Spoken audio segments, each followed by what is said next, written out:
necessary to pre-mix the oxide. Since I had to pre-mix it anyway, I pre-mixed the other colors too.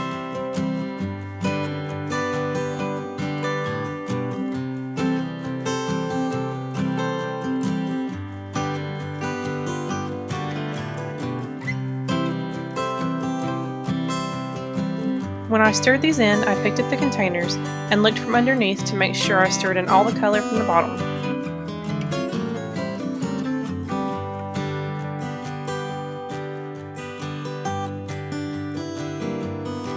I decided to add 1/3 of the salt to each section before adding the fragrance, and then I blended each portion a good bit to make sure it was well incorporated.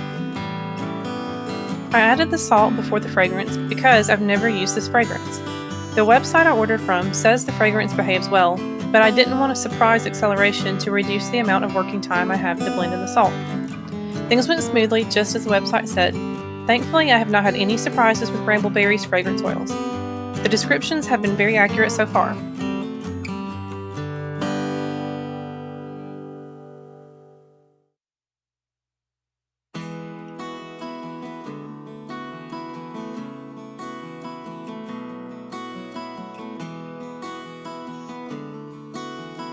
I used my spatula to give my fragrance something to follow into the cup so it doesn't drip down the side of the bottle. By using my spatula, I don't create more waste or dirty more dishes.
All soapers really have to find their own path and journey and find what works for them. Many soapers add their salt at a thick trace. I choose to add salt just past emulsion or at a thin trace. I found that it seems to unmold better for me when I blend the salt more, and I have more blending time the earlier I add the salt.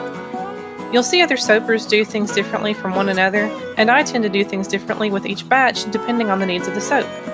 Everything from temperature, base oils, water content, fragrances, and additives will make soap act differently.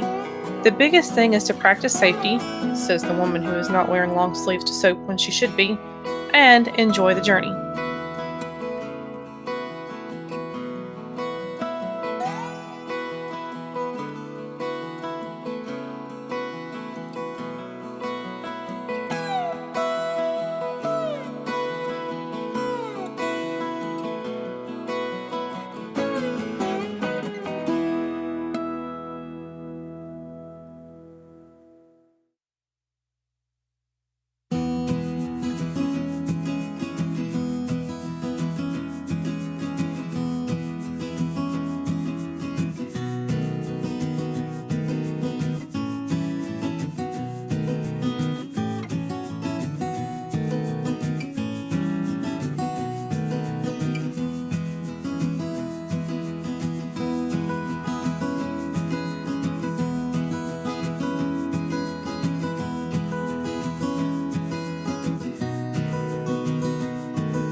I finished filling the cavities, then I banged the tray and stretched the molds to help the soap settle in.